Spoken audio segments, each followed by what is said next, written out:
the Harris Football Podcast with your host, Christopher Harris. Okay.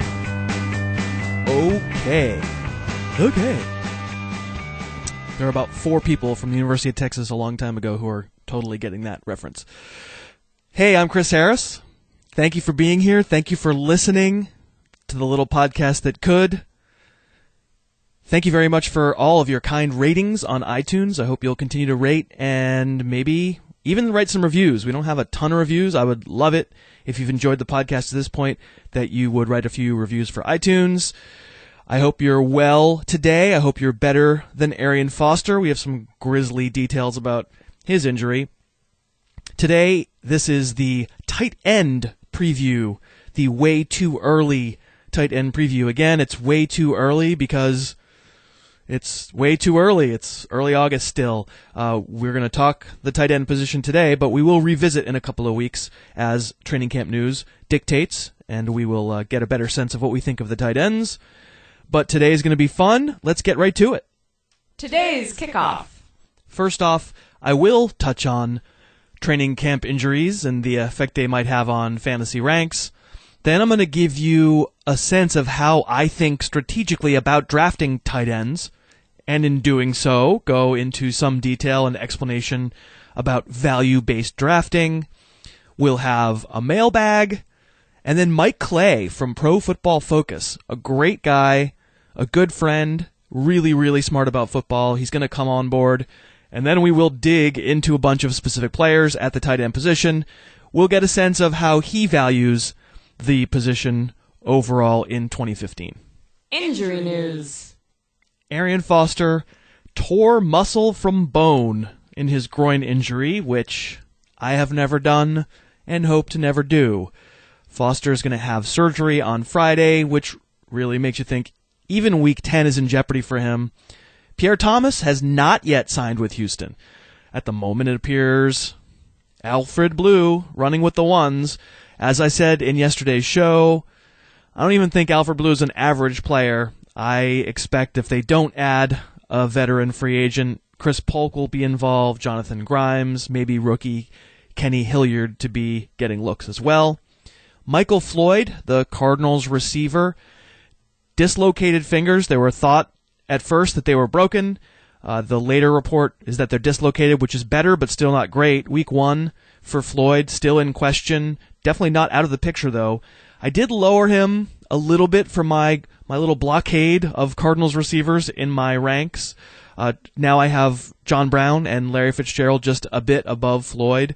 Although, as you heard in Tuesday's show, our resident Cardinals expert, Drew Brooks, likes Floyd the best of that group, and I'm guessing that this injury hasn't changed that.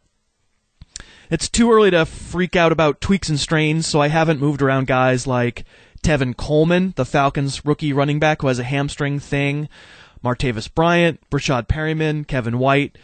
But, as days go by, we're going to have to keep checking in, and, there may come a time next week or soon thereafter where we'll start adjusting our ranks for those guys. I also haven't moved down Darren McFadden, who hasn't practiced in Cowboys camp yet. Hamstring issues. He was already pretty low on my list. In standard scoring leagues, DMC is number 33 on my running back list. I thought he looked mighty washed up last season in Oakland. So let's move on and start talking tight ends. And the place where all tight end conversations begin is, should I consider the very best one? Of course, that's Rob Gronkowski of the Patriots. Should I consider him in the first round of my fantasy draft? I'll begin this by saying I don't think so. Now, I'm not saying that you can't win if you take Gronk in the first round. Of course you can. Nobody's going to debate. He's unbelievably great. He's a fantasy beast. He's only missed double-digit touchdowns once in 5 years. He's great. He's great. And if you take him in the first round, you absolutely could make up for the running back or wide receiver you didn't take in the first round later in your draft. Of course, it does put pressure on you to do just that, to find bargains later in your draft, because by definition, you'll be behind on those positions if you take Gronk in the first. As I said yesterday, of course you can make it up. You can unearth Justin Forsett or Jeremy Hill or C.J. Anderson, and you'll be golden. But any clear-eyed analysis of this tight end question has to begin with acknowledging that there's an opportunity cost to any pick. You will be behind on other positions. It's just a question of whether you can make it up. Okay, so this is where a discussion of value-based drafting begins. My friends at footballguys.com codified VBD for all of us. I urge you to check out their stuff because it's really good. So anyway, what VBD does is give us a way to compare apples to apples. Running backs to wide receivers, to quarterbacks, to tight ends. It says, okay, we need to have a way to measure how much each player helps you. That's what we care about. How much do they help you win? And the way VBD chooses to make that measurement is to gauge how far each player is above the baseline player at his respective position. It's a flavor of value over replacement player, VORP, that you see in baseball. Of course, there's always a question about it, how exactly you define what a replacement player is. Is the replacement player the first player at a position who goes undrafted? Is it the first one who doesn't start? So the guys at footballguys.com define replacement player as, on average, the first guy at each position drafted outside the first 10 rounds of your draft. They've got their reasons. They've got sound mathematical reasons for doing so. I've pretty much have just decided over the years that I agree with them, so that's kind of the basis on which I proceed. All right. Our job with VBD, then, is to compare each player's fantasy point total to the fantasy point total of the first player at his position who gets drafted outside the first 10 rounds. And that sounds complicated. It's really, really not. It's basically just subtraction. It gives us a way to compare Gronk and, let's say, Jamal Charles without just looking at their raw fantasy point totals. Raw fantasy point totals would tell you take a quarterback because quarterbacks are always going to have the higher raw fantasy point totals. And when you do this math, when you do this subtraction, you see that tight ends don't come out looking great. Even Gronk's really great season in 2014, over 1,100 yards receiving and 12 touchdowns, only saw him finish 26th in VBD, which means retroactively he was worth a third-round pick in most leagues. Jimmy Graham's even more amazing season in 2013, over 1,200 yards and 16 touchdowns, only saw him finish 11th. I hope you heard the air quotes. I mean, 11th is great, but it didn't make him, a no-doubt first-round pick in a 10-team league. Anyway, what matters in VBD isn't how much better a player is than the number 2 guy or the number 3 guy at his position, because you can't just snap up the number 2 or the number 3 at any time. What matters is how difficult he is to actually replace. Gronk is definitely difficult to replace. I mean, we all know that. We've had Gronk and he gets hurt. He's really tough to replace, but he's not as tough to replace as a top running back or wide receiver because so many more players get drafted at those positions. As always, as I've been saying throughout this podcast, it's a question of scarcity. All right. Blah, blah, blah. I figured I would dig deep into the explanation, but here's the bottom line. A tight end has to have an unbelievably historic season, a great season, just to sniff the top 20 in VBD. It's only happened twice in NFL history, as far as I know. Graham in 2013 and Gronk in 2011. And it's worth noting that in each of those cases, when everyone got nutty to draft those respective tight ends in the first round the following year, they each let us down. Now, I think some people will say, that's fine, except at least I feel like Gronk is safe, whereas running backs are so likely to get hurt. To which I say, really, is Gronk really safe? The guy who missed 9 games 2 years ago? Or is Graham safe? He hasn't missed a lot of games, but he's obviously played hurt in 2 of the past 3 years. Again, I'm not going to get all over you. I'm not going to berate you if you disagree with this. It can absolutely work out in your favor taking a tight end in the first round. I just don't believe, on average, the math supports it. All right. Before we move on, I want to address another question I get on Twitter a lot. You can follow me at Harris Football. And that question is, often people ask, okay, they know that I subscribe to this footballguys.com sense of VBD, and they've seen me write about it a lot in the past, so they'll say, hey, what player does VBD say I should take at the number 7 pick this year? And I say it doesn't really work that way. VBD really isn't a forward-looking tool. And if you think about it, it makes sense. You basically perform your calculations by looking at raw fantasy point totals. And if you're trying to project, if you're trying to plug in 2015 fantasy point totals into some equation, first you have to make up 2015 fantasy point totals. And speaking as a guy who, when he worked for ESPN, had to produce stat projections for the NFL for like 400 guys every year, trust me, that is not easy to do. Those projections don't usually work out. Garbage in, garbage out.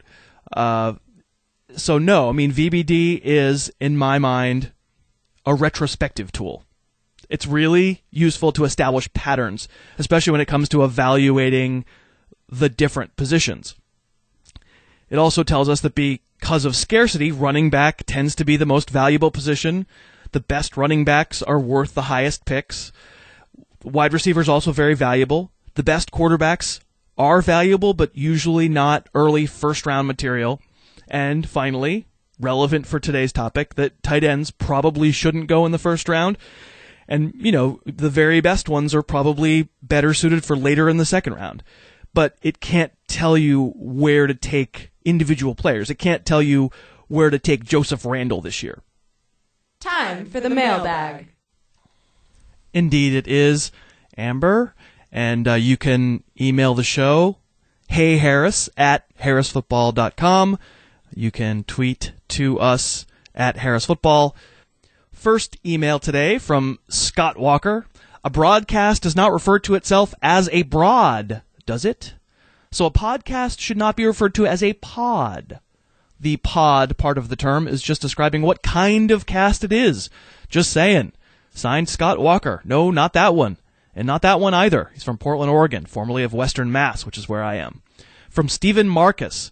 Must say that I love the podcast so far and will keep this a secret until the draft and then tell all my friends. Which, I don't know, Stephen. I think you should be telling them now. But anyway, that's my self-interest talking.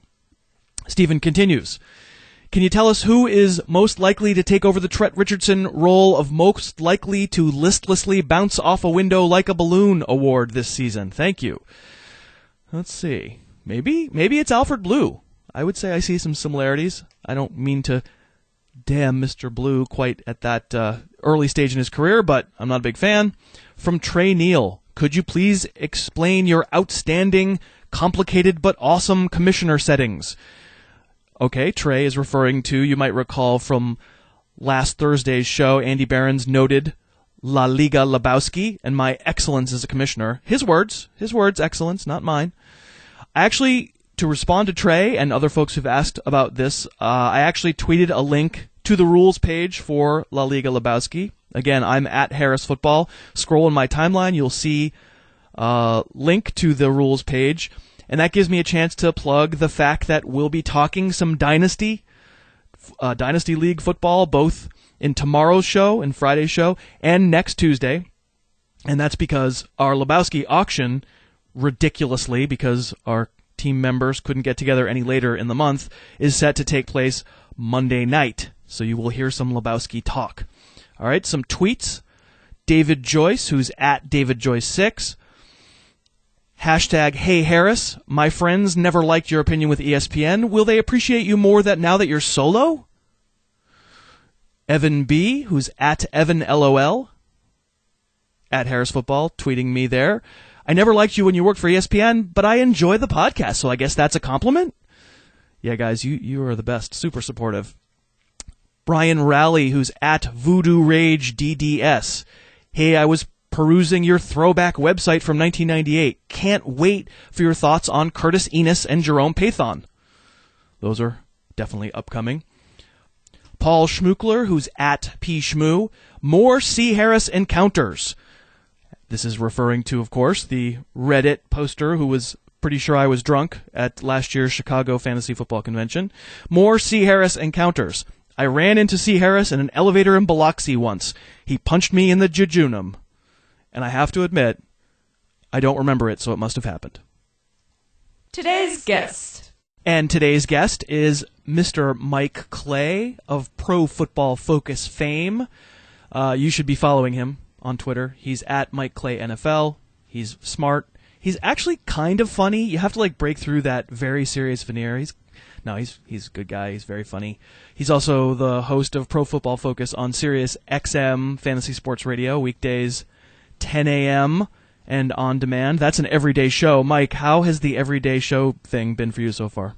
A little different. I'm like your mom's basement nerd kind of guy. I just bought a new house and my office is in the basement because I have to fit that stereotype, So, so it's been weird kind of having to talk a lot more and just kind of, articulate my thoughts instead of writing them, in an article. But it's been, I like it more than I thought I would. It's kind of fun. Yeah, it's awesome. I mean, I'm into this daily thing now too. It's looking like a little bit of a grind, but also super fun. You don't have to wait long to share your opinion. So today we are doing our tight end preview for the show, and I just spent the first half of the show haranguing the world about a philosophical question. I didn't really talk too much yet about specific tight ends, but I talked about how neither Rob Gronkowski nor any other tight end should be a first-round pick. And you are a person whose opinion I respect above most others. I wonder if you agree with that assessment. Well, first of all, I'll say from a philosophical standpoint, I think it all depends. I mean, I think the only reason he's worth that consideration is, because he's just so far ahead of the crowd. I mean, I'm in the camp of the fact that Jimmy Graham and a guy like Julius Thomas, those guys that really dropped off, Antonio Gates is suspended. I think they're all in the same tier. I mean, I think Graham, I shouldn't say all of those guys, but Graham, Kelce, Olsen, Bennett, I'd even throw Ertz and Witten in there. I think they're very similar in terms of value, and that they're close enough at least that Gronkowski's really separated from them, and that's enough for me to at least put him on that radar. That being said, this year, it is incredible, and we'll get to this. I mean, it's incredible how deep it is with at least intriguing flyers at the position. Yeah. So you don't have to reach. I mean, Jason Witten's basically free right now. Zach Ertz is intriguing. I mean, you can get these guys into mid to late rounds, and you don't have to spend on that tight end at the turn. So I get that, but I also it'd be nice to have that advantage every week. You have the clear-cut one. Of course. And, I mean, I'm not going to argue that Gronk isn't the clear-cut one. I will not make that argument. And I'm not even saying it's because of injury proneness, although he has an injury history. For me, it's just about that replacement level. And you've articulated it perfectly. I feel like the replacement level just is much higher for tight end than it is for other positions that you'd be considering in that first round. Yeah, I think so for the most part. I think for him, he kind of separates from the field, though. I think that's what even gets him in the conversation. But like last year, Jimmy Graham was the clear one with Gronk coming off the injury, and I loved Gronk in round 2. He was kind of going in that 2-3 range. Mm-hmm. I would take him in late in 2. Like I liked him in that range. I thought just because of the reason he's going in the first this year. You know how good he is on a per game basis. But Jimmy Graham was, flirting with that last year with the first round, and I was not on board with that because he just wasn't far enough away from the rest of the field. Gronk is just such a weird exception. He's just so far ahead. And I think if he didn't have injury concerns, I think maybe everyone would have him a little bit higher. Everyone except me, because I am a holdout, stubborn boy. Let's talk about Graham. Like you said, last year, he was considered that potential first-rounder. The shoulder injury in the second half of last year, and clearly the move to Seattle seemed to have calmed that sentiment down. Articulate your worries about Graham in Seattle. Yeah, I definitely have concerns right away. I mean, I remember seeing people, I was being harassed on Twitter right after that trade. People are going to unfollow me and everything because it was ridiculous to think his production would drop off in any capacity. But, you think that's true? Try and trade him in your dynasty league. You have Jimmy Graham, just throw some offers out there for fair market value. You're not going to get a deal done. Nobody wants to acquire this guy. They're afraid of Seattle. They're still going to be, pompous and say, oh, he'll be fine, or, maybe you like him. Maybe I shouldn't be too mean about it. But, they're still going to say, he'll be fine. They'll throw more, whatever it takes. But no matter what, I mean, and even Graham admits this, he has to block in this offense. He's going to be asked to block more often. He did an okay job at it last year in New Orleans. But you can't expect him to catch 80, 85 balls again. He's going to catch closer to 60, 65, and he may score 8 touchdowns, but he's not going to score 16 like he did 2 years ago, or 10 or 12, I don't think. So those are my concerns. I think it's all about volume. All about volume. I think the market is right in this case when it comes to Jimmy Graham. I think double-digit touchdowns very much in play. They are an offense that's going to be down close a lot. I mean, there are red zone opportunities available, but you're absolutely right. He's not catching 85, 90 balls. It's not happening. They just don't throw enough, and I don't see remaking an offense based on him. Tell me about your grades on Graham as a blocker. He didn't do it a lot, right? But when he was asked to do it in New Orleans, you felt like it was all right? Well, it's the way we kind of do it's all relative to everyone else at the position over the last couple of years of play. So if you look back at the last 3 seasons, which I did kind of extensively in our draft guide at PFF, I kind of put a column for run blocking because it's something everyone refers to, like, oh, you won't be on the field, he can't block. But often the thought process there, the narrative is wrong on guys. But Graham, I mean, he's been, we'll say, slightly below average in his career, but last year was probably his best effort run blocking. So we'll say relative to other tight ends that play a lot, he's probably in the mid-pack. Okay, and that's probably enough. That's probably enough. I have Travis Kelce third, and he's another one who last year had blocking questions and sometimes had a hard time staying on the field. I know the PFF grade on his blocking was fairly positive, but I felt like he just maybe, wasn't usually the single tight end when he was out there blocking. Often they had the blocking tight end out there with him. No playing time concerns for Kelce, no worries about him being able to stay on the field and be the third tight end off the board?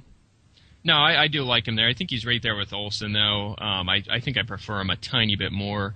What's interesting about Kelce is, I mean, he caught 83% of his targets last year. I mean, that's an insane number, but his average depth of target just over 6. I mean, he was just used underneath all the time, which is no surprise with Alex Smith. But I thought that this was really interesting. He averaged 7.5 yards after a catch last year, which is an insane number. I mean, it's really, really high, a number that normally you would say that's going to regress for sure. But you think back to Brent Selleck under Andy Reid in Philadelphia, same thing. Every single year he would just be among the league leaders after the catch. It's just the way that Andy designs his offense. So I think that'll come down a little bit, but I think he can sustain a lot of post-catch production. Sure. I mean, if you're adding together the average depth of target and the post-catch, you're coming up with kind of a more average number, and I think that's reflective of the Alex Smith factor. You're just not going to get the big, long throw down the field, but defenses are going to be playing off Kelce a little bit, and he'll be able to run a little more, and that's definitely what I see on tape. And the reason I have him at 3, even though he's not a player I want to reach for, I'm not taking him in the 3rd round, for heaven's sake, but I have him at 3 because of all the players who aren't Gronk and Graham, it seems to me that at least he has the upside to reach into that stratosphere of the top 2. And I don't, I feel like I love Greg Olsen, but I know exactly what he is. I feel the same about Martellus Bennett, most of those guys. It feels like maybe it is me being in love with the bright, shiny object that we don't exactly know what it is yet, but I would prefer to have Kelce. Yeah, and I think there's very few guys on that list. I think Zach Ertz is probably another guy who has that ceiling that can jump up there, and he's even cheaper. I mean, you need to spend like a 5th rounder on Kelce. I think Ertz is maybe 10th round. I just got him in the 9th last night in an experts league, so he's available a lot later, and I think he needs to get over the hump in terms of playing time, just like Kelce did last year at one point. Yep. I think he can do that. I don't think he needs as much as people realize. I mean, the problem really with him is, even more so than volume, has been touchdowns. He had 4 as a rookie, 3 last year. He needs to get up in the 6-7 range, and he'll be right in the mix. Right, and the difference between 4 touchdowns and 7 touchdowns is not really predictable. That's sort of ebbs and flows with random chance and that sort of thing. I have Ertz at 7. I have Julius Thomas ahead of him, but I agree they're in the same neighborhood. I can't do it. I can't do Blake Bortles. I was given this anecdote in the quarterback preview podcast, how the very first player I sat down to watch tape on this winter when I was writing all those profiles, very first player I sat down was Blake Bortles. And I sat down with this positive frame of mind. I was going to enjoy what I saw and see progress and be excited. And I watched his last 3 games, and it wore me the heck down. There was nothing there. Yeah. Oh, yeah. And I'd even throw Derek Carr in there. I felt the same way about him. Yeah. Yep. I think we agreed on Carr when we last spoke. So, I have similar concerns. I don't know if either of those guys is going to turn the corner. the nice thing for Bortles is, and I guess you could say this about Carr too, is they upgraded his personnel. So right. It's possible that offense can score points simply because, hey, all he has to do is somehow get the ball into their hands, which I guess that's the bigger problem. But I did see something interesting. I don't know who said it. I'm drawing a blank. I feel bad I can't source it. But someone said he, without question, is the best player on the Jacksonville Jaguars roster. I mean, and that says something to me because I'll admit I was pessimistic when he went there, but I feel a little bit better about him. Just if that's the aura in that camp, is that he's their best player, he's going to get the ball a lot. Yeah, I mean, athletically, right? He's one of those basketball players, Julius Thomas we're talking about. He's one of those just all-around huge. He shouldn't be as fast for how big he is. He absolutely pops on tape. Anytime they got in the red zone in Denver, it was defensive backs were helpless if they were one-on-one against him. He had 3 moves, and you never knew which one he was going to do, and if you guessed wrong, it was a touchdown. And hey, if Jacksonville is better than we think, if Bortles is better than we think, Thomas is going to represent really good value because athletically, how can you not put him, in that top 5 in terms of pure athletes? He is one. Antonio Gates, another former basketball player, long ago. Hard to rank. I have him at 12. Difficult to know exactly what to do for a couple reasons. The suspension where he's going to miss the first 4 games, but then they have a prospect there, Ladarius Green, who they view as the future of that position. And I personally haven't seen enough tape on Green really to know. I mean, I've seen shaky hands at times, but I don't feel like I have a large enough statistical sample size really to evaluate exactly what he is. Do you agree that Gates needs to be drafted and held through the month of September? I think it depends how many bench spots you have. If you have 4 or 5, I think that's probably on the small end. Maybe I go another direction because usually I'm only going to carry one tight end, especially if it's a good, reliable one. This year there are a lot of intriguing guys that make you want to take that flyer late. So I don't know. I was thinking about that. It's one of the things where I was just sitting there kind of brainstorming how I was kind of putting myself in the coach's shoes and saying, what's going to happen when he comes back after the suspension? Like, what are they going to do? And, I mean, Gates was top 5 in the NFL, in not just tight ends, in the NFL in end zone targets last year. This is a guy they want to use at the goal line. He's not going to come back and sit behind Green. I could see Green dominating for 4 weeks and then going back to a part-time role. It's Antonio Gates. They're going to keep him heavily involved unless he pulls like a Reggie Wayne did last year and just really stumbles and doesn't have it anymore. But there's no real reason to believe that. So I'm with you. I think I have him ranked 14th, but he's one of them guys. It depends on bench size, and I'm watching the flow of the draft, and maybe I keep pushing the envelope at tight end, and I don't get an impact guy. Maybe then I take a flyer on him. Yeah, I think we're in the same mode there. We're agreeing too much when you talk about some of these other guys. Yeah, you've taken a look at my ranks, and you've highlighted some that you think I'm wrong on. Hit me. All right, let's start with a guy you have ranked 22nd, Larry Donnell. I think that's crazy. I talked Antonio Gates, I mentioned, number 1 in end zone targets last year. Number 2, Larry Donnell. Why so low? A lot of that happened in a couple of games, though. There was that famous Monday night game where he went nuts against Washington, and as the year went along, he just wasn't open, and man, does he ever have stone hands. Any Giant fan who is listening to this pod will write in to @MikeClayNFL and talk about the hands that they saw from Donnell as the season went along. I'm with you that the targets were there, and I'm also with you that Adrian Robinson and no one else has really worked out at that position for the Giants. I just think he's absolutely another guy. He's not athletically special at all, and I think the stone hands will bite him. Yeah, I think opportunity, though, is good in this offense. Ben McAdoo loves them 3 wide sets, but he likes throwing to the tight end, too. And again, they love him at the goal line. I think he's going to score 6, 7, 8 touchdowns. Where do you have him? Where do you have him rated? I like him. I have him 10. Wow. Borderline tight end 1. I think he belongs there. I think he's going to do it kind of boring. He's one of them guys where it's like, I don't take him as my 10th tight end. I'll go more high upside at that point, but I think he's going to finish there, kind of like Heath Miller, who's another interesting guy on your list. I thought you had him 25. I think he's going to probably finish around, again, a boring borderline tight end 1. Yeah, I mean, I feel like Miller a few years ago I would have had rated top 15 every single year. I saw real regression from him on tape last year. I know he was injured for part of the year and coming off a really bad injury the year before, but that offense, for as unbelievably explosive as it was, didn't really take advantage of him, and I don't know that I trust that they will this year. Well, I mean, he did catch 66 balls. I mean, that's a massive number. But I somewhat agree. I have him dropping off in terms of targets, receptions, yardage. I have everything coming down a little bit. But I think his touchdowns go up a little bit. I know he's only scored 4 over the last 2 years, but the opportunity's kind of been there. Like if you look at where he's being targeted, he should have had a couple more last year. So I think he scores 4 or 5, and that's why I think he's kind of. Again, I'm not going to argue with you too much on this one. I can understand why no one would want to take him because he's just a really boring kind of producer of points. But at the same time, I think he's probably going to finish in that 12 to 15 range. And if you really dump tight end and you want to take him in the last round, you can kind of get away with one there, I think. Not a lot of upside. And that's probably, I'm maybe ranking hoping that somebody jumps into the top 10, and I don't think Miller will. But I hear you. I mean, in a deeper league, and you wait. It sounds like we approach the position similarly when we're in our draft rooms. I mean, I'm always kind of, as the picks come each round, I'm almost looking for an excuse not to take the tight end, to find another position to keep stacking and stacking. Is that where you are? Yeah, I definitely, because you can get Zach Ertz in round 9, you can get Jason Witten in round 10 or 11, who I see we're very close on. I have him 7, you have him 8 too. Definitely an undervalued guy this year. So I'm with you there, but although there are 2 guys, on the other hand, who I'm kind of surprised you're so high on, so I want you to convince me. Okay.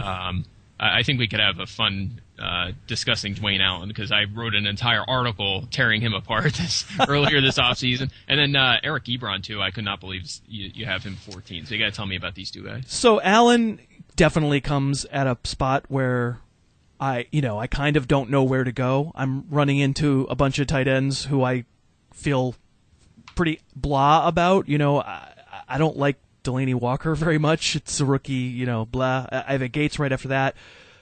Jordan Reed, Ebron, Josh Hill, Kyle Rudolph. It felt like the big drop was really after Witten. And I actually have Jordan Cameron ahead of Allen, and even that felt dirty because in no way, shape, or form do I think Jordan Cameron stays healthy. Allen feels to me like a better example of the kind of guy you were discussing when you were talking about Donnell and Heath Miller. A really, really great offense, a really great quarterback, and a really good red zone weapon. No question, when there's 2 tight ends, there's no tight ends. Coby Fleener is still there, as much as it vexes fantasy owners. I don't think Coby Fleener's a good player at all. Disastrously bad player, but he gets a lot of work. A lot of that work came last year, though, because Allen was hurt. I think you're certainly betting on touchdowns with Allen because the volume isn't going to be there, but I feel like if I was going to predict a non-Gronk player to lead tight ends in touchdowns, I would pick Dwayne Allen. Yeah, but see, that's where I think I disagree. I think that's overstated. I don't think he really is the goal line target that he's made out to be. I mean, you think last year he scored 8 times. He caught all 6 end zone targets, including the playoffs. I think he was 5 of 5 in the regular season. Mm-hmm. So that's 5 of his 8 scores. And I think he just had that 1 in the playoffs. So 6 out of the 9. So you look at I have my metric OTD, which kind of ranks players based on where they're on the field when they're targeted. And he was at 3.7 last year. That's half of his 8 touchdowns. And so he's just not getting them. He doesn't get targets. He was under 4 a game last year. If you look at the top 20 tight ends, he was dead last in the percentage of his snaps that are actually pass routes. If he's on the field, there's a 50-50 chance he's going to run a route.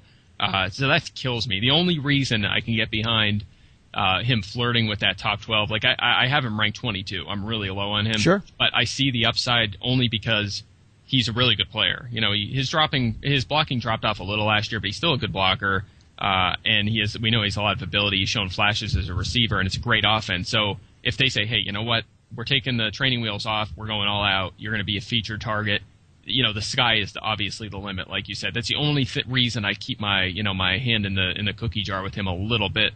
But I think that if nothing changes with his role, or even if it increases a little, it's still he just his ceiling is really low in that role. All right, well, I'm hoping for some touchdowns. I'll probably own him in a couple of leagues.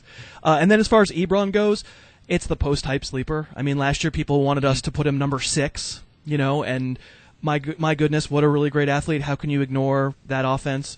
And he couldn't get on the field, right? And he couldn't get on the field for a reason. He started to play towards the end of the year. had a couple of good moments, but also had several really terrible moments, not showing good hands. The Vernon Davis comparisons coming out of college fell away pretty quickly because he's not quite that kind of athlete. At 14, at the level of like, clearly, I go Jordan Reed 13, Eric Ebron 14, Josh Hill 15. Mm-hmm. These are players who, in a lot of scenarios, as the season plays out, are going to be below players like Heath Miller and Larry Donnell. But I think they have, again, maybe it's me falling in love with the bright, shiny object, but they have the kind of upside that in a 12-team league, I actually might feel good about maybe winning weeks because of them if they pop, whereas I just don't ever see that possible with Heath Miller. Yeah, but I guess I didn't really like Ebron even last year just because he has serious hand problems, and we also saw that Lions offense drop off a lot last year. Yeah. They just did not score touchdowns, and that's a concern to me. Calvin Johnson missed time, but he was healthy for most of the games, and they still couldn't score. But I guess my biggest shock is you have him 14, but you have Safarian Jenkins, who I like a lot, 17, although I get concerns about Winston there. And then you have Jason Morrow, 24, whereas I think at worst case scenario, you kind of throw all three of these guys in a pot. So I'm kind of curious why you have such a gap between those. Yeah, I mean, I guess Amaro suffers because I don't know what Jameis Winston is yet, and I feel like I kind of know what that guy in New York is, and I don't want any of his weapons. I know there's a chance for Amaro to back into some production just through volume, but I don't think it's going to be through intent. I think it's going to be almost accidental production. And, Amaro has a harder time with the physical side of the game too. If they need to run, they're going to go spread a lot, so he should be on the field a lot. But if they need to run, I don't know how much use he is. Whereas Safarian Jenkins is more useful and probably a better red zone target because he's so big. I agree. I think probably Amaro has more upside than I'm giving him credit for. Maybe what's baked into that is the possibility of 400 yards receiving, just nothing. Mm-hmm. Yeah, I think I think they'll probably all, if they stay healthy, they'll probably all end up around 50 catches and 606. Yeah. Exactly. I think last year we saw Safarian Jenkins kind of used downfield more often. I mean, I know a lot of these teams change coaches and that, but Amaro and even Ebron were kind of used in the short to mid range more often, where Safarian Jenkins used downfield, and especially if they want to use Vincent Jackson in the slot more often. He might get a little bit more possession targets. So I don't know. I think I just like Safarian Jenkins the most from the group. I think he's the best of the three prospects. But I'll admit I do worry about Winston too. Yeah. I think he's going to have to throw a lot. That probably helps the cause as well. It might. Yeah. He was pedestrian last year at Florida State. I do worry about that with him. So let me wrap this up with a quick question about Vernon Davis, because I don't think Davis was outside anybody's top 10 going into last year, and had one of the all-time just collapse seasons that I can really ever remember at any position. He holds out before, during training camp last year, comes back and is a disaster. I have him at 23, so I'm not planning on a bounce back. Do you imagine that a bounce back is possible? Yeah, I have him as a borderline 1. I have him 11, so I'm pretty high on him industry-wide. I know that. But actually, I'm glad you mentioned Davis. This is one of my favorite stats of the entire year. You do your research, you're watching tape, whatever you come across, there's always something that you kind of hold on to. And the 8 seasons in the NFL leading up to last year, Vernon Davis had caught 61% of his 59 end zone targets, second highest in the NFL. Gronk, no surprise, number 1 in that category. He caught 1 out of 2 end zone targets last year. 2 end zone targets in that offense. 2 for one of the best scorers in the NFL. I mean, what were they thinking? Yeah. And it looks like they're going to correct that problem. They've already said it was stupid what they did with him. And I think he's 31. I think he can hang on for another year or two as a top target in that offense. And I think they need them. Torrey Smith, kind of the low volume, deep threat, and Bolden's getting older, but he'll still be a possession guy. But I think they need him in that offense with little wide receiver depth. And we'll say the unknown at running back, I guess. Although I'm a Carlos Hyde guy, but that's a topic for another day. But yeah, I'm buying on Davis. I think he'll be in that tight end 1 conversation again. Well, that makes one of us. I'm not drafting him, but in your opinion, he should be drafted in all leagues. Vernon Davis.